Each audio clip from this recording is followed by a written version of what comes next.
Ever heard of a hedge fund so exclusive they rarely open their doors to new investors? Well, that's the Baupost Group in a nutshell. They started back in 1982 with a modest $27 million and now manage a jaw-dropping $29.9 billion as of December 31st, 2013. That's some serious growth. What's even more impressive is their average annual return, a cool 20% since inception now. The man behind this financial marvel is Seth Klarman, often compared to the legendary Warren Buffett, earning him the nickname Oracle of Boston. But what's the secret sauce? Their strategy revolves around a long-term approach, a laser focus on minimizing risk, and an uncanny knack for spotting mispriced assets. Let's unpack this a bit. Starting with Klarman himself, he's notoriously private, but we do know he developed a taste for investing at the tender age of 10, buying a single share of Johnson & Johnson. His reasoning: he used a lot of their Band-Aids as a kid. Now that's thinking like an investor. Fast forward to his college days at Cornell, where he initially intended to study math, but ended up graduating magna cum laude with a degree in economics. From there, he was on to Harvard Business School, where he graduated in the top 5% of his class as a Baker Scholar. Imagine being in his class alongside future titans like Jeffrey Immelt, who went on to lead GE, and Jamie Dimon, the head honcho at JP Morgan Chase. After Harvard, Klarman joined forces with a group of partners in 1982 to establish Baupost. The name is actually an acronym of the founders' names: William Porvu, Howard Stevenson, Jordan Baruch, and Isaac Auerbach. Interestingly, Klarman himself was a late addition to the team, brought in by Professor Porvu to manage a portion of his earnings from selling his stake in a local television station. That initial investment of $27 million laid the foundation for the powerhouse Baupost is today. Now, let's fast forward to 2008. Picture the financial world in meltdown, with investors scrambling for safety. Not Seth Klarman. He saw a golden opportunity amidst the chaos and made a bold move. He reached out to his investors, not to reassure them, but to ask for more money.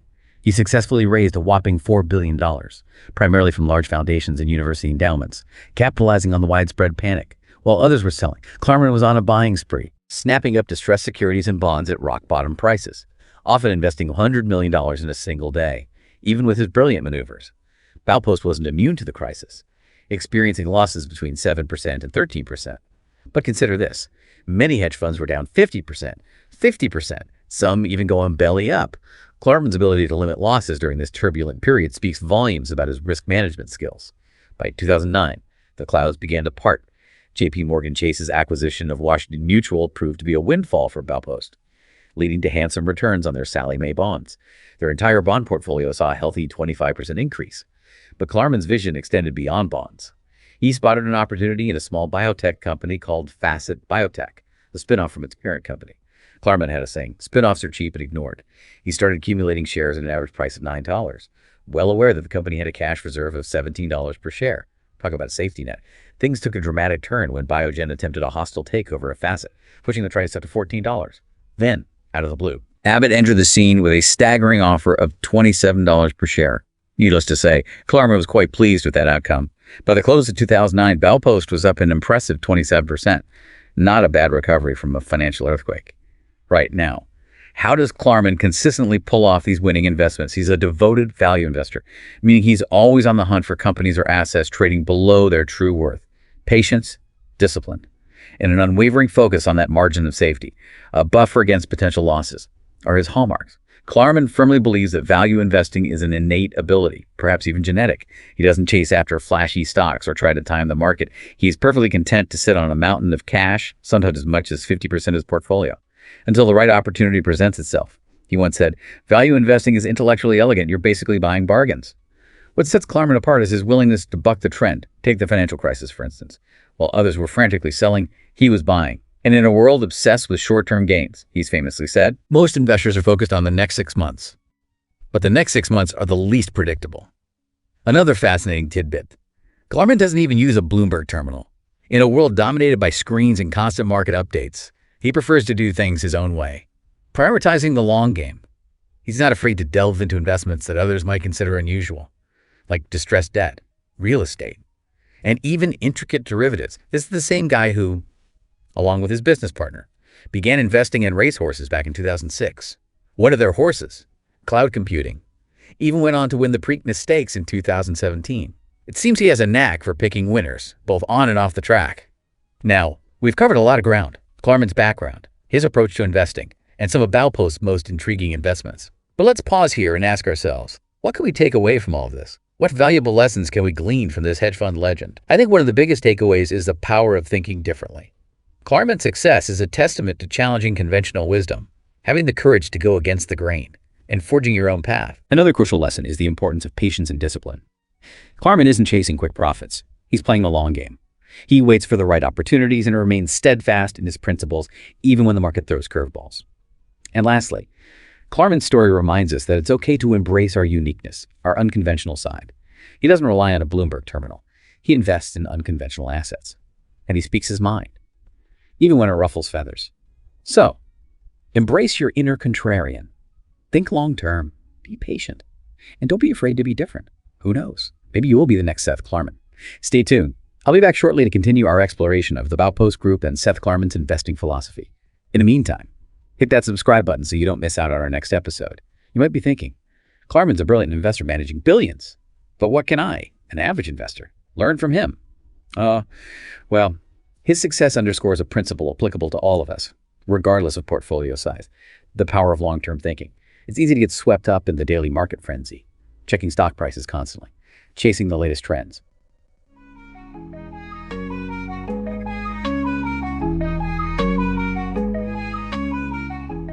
The Klarman's approach reminds us that true wealth is built over time, through informed decisions and unwavering commitment. Another key takeaway from Klarman's strategy is the importance of risk management. He's renowned for his cautious approach, always seeking that margin of safety. This isn't about being paralyzed by fear, but about peace of mind.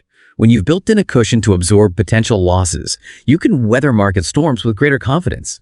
This doesn't mean becoming overly risk-averse and stashing your money under the mattress. It's about making deliberate choices, understanding potential downsides, and avoiding overexposure to any single investment. Klarman's contrarian nature also offers a valuable lesson. It's tempting to follow the crowd, buy what everyone else is buying, and succumb to the hype. However, Klarman demonstrates that the most rewarding opportunities often lie in going against the grain, thinking independently, and having the conviction to stand by your decisions, even when they're unpopular.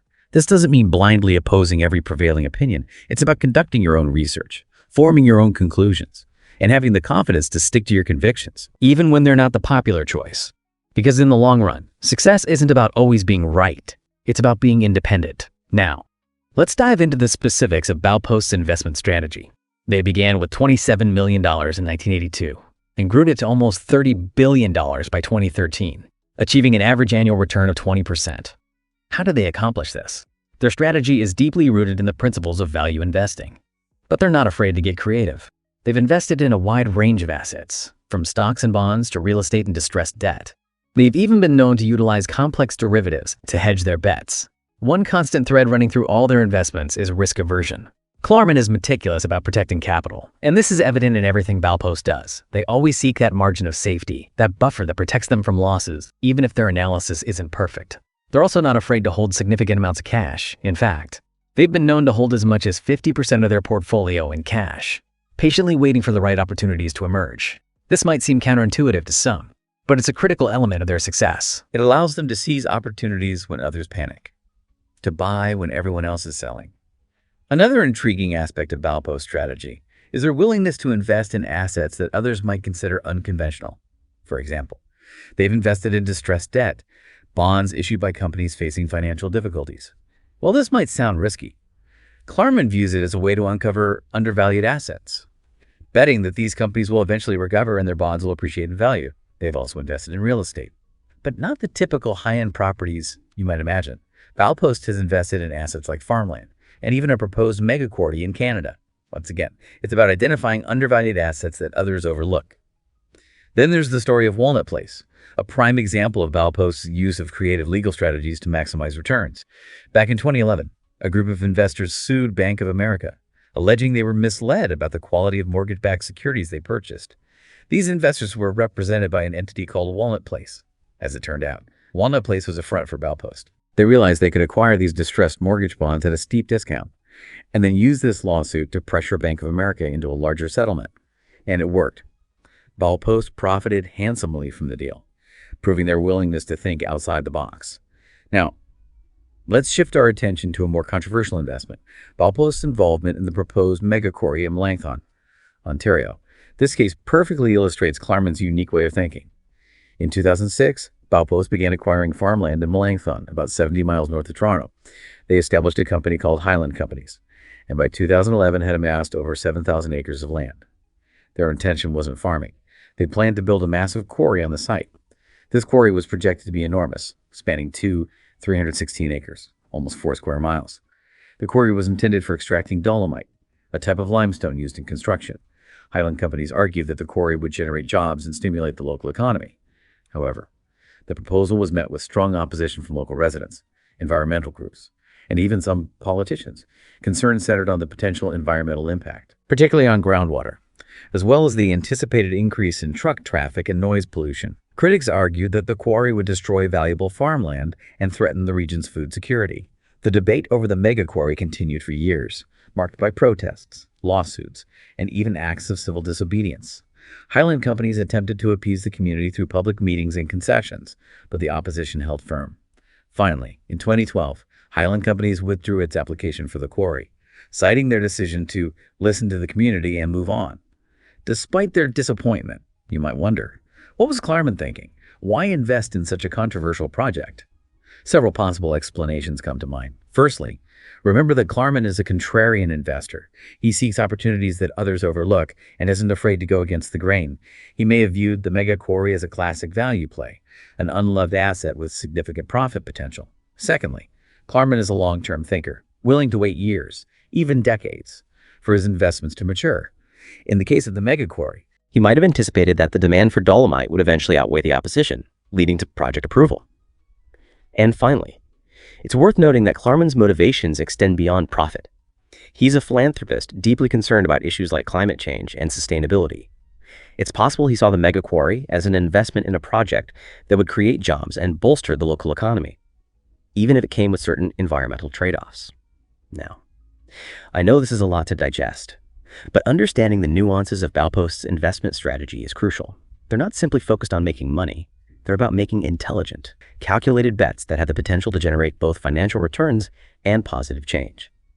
Let's take a moment to reflect on what we've learned so far. What stands out to you? Are there any specific lessons that resonate with you? Stay tuned for the final part of our exploration, where we'll delve deeper into the key takeaways from Klarman's investment philosophy, and consider how you can apply them to your own financial journey.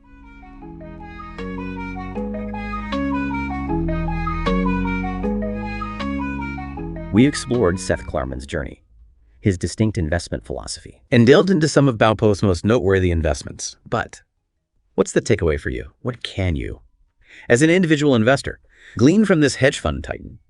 Klarman's story emphasizes that success, whether in investing or any other field, often hinges on thinking outside the box, challenging norms, and having the courage to chart your own course.